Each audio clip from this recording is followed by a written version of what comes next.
ওই দেখো বাবার কাণ্ড দেখো। কি করেছো? একটু কচুর শাক এনেছি, ছোলা নারকেল দিয়ে নিরামিষ রান্না করো তো, মা যেরকম রান্না করতো। কচুর শাক রান্না করবো? আরে ঠিক আছে, তাই করবো। প্রথমে আমি কচুর শাকটাকে টুকরো টুকরো করে চোকলা ছাড়িয়ে কেটে জলের মধ্যে রাখবো এবং জলের মধ্যে খুব কষ বেরোবে কচুর শাকে।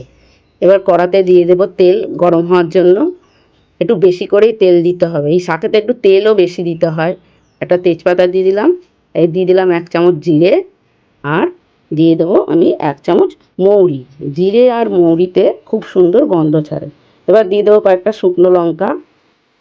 কচুর শাক যেমন ঝাল ভালো লাগে, ঝাল মিষ্টি নুন এটা একটু পরিমাণ মতন দিতে হয়। দিয়ে দিয়েছি আমি ভেজানো ছোলা।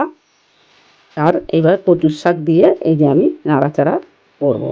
কচুর শাকটাকে ভালো করে সিদ্ধ করে ওর জল ফেলে দিতে হবে, যাতে কচুর শাকের মধ্যে জল না থাকে। খুব সুন্দর করে জলটাকে ছেঁকে বার করে নিতে হবে।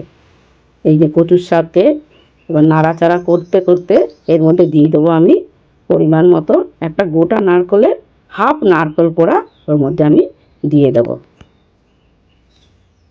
এইবারে আমি কচুর শাকে দিয়ে দেবো পরিমাণ মতো নুন।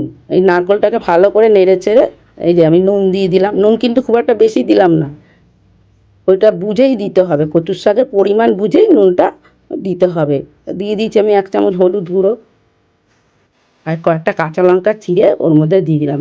বেশ ঝাল হবে, মিষ্টি নুন মিশিয়েই তবে কচুর শাকের স্বাদটা হবে। নারকেল কোড়াতেও একটু মিষ্টি মিষ্টি ভাব আসে কচুর শাকে। এই দেখুন কচুর শাকটাকে আমি কড়ার মধ্যে বারবার ওই ছড়িয়ে দেবো। ওর মধ্যে আরও যদি জল থাকে ওই জলটাকে টানবে। যতক্ষণ না জলটা টানবে, কচুর শাকটা শুকনো শুকনো হবে, ততক্ষণ কিন্তু আমি এই যে আমি পরিমাণ মতন চিনি দিয়ে দিলাম।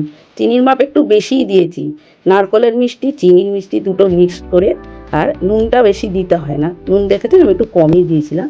দিয়ে নাড়াচাড়া করবো, বারবার ওই কড়ার মধ্যে ছড়িয়ে দেবো যাতে নিচে জলটা টেনে নেয়, তবে কচুর শাকটা ভালো মাখা মাখা হবে। এই যে নেড়ে চেড়ে দিলে কচুর শাকের তৈরিও ভালো।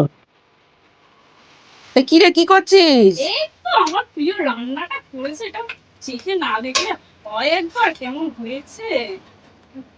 ভালো হয়েছে? আই আগে খেতে দাও। দারুণ।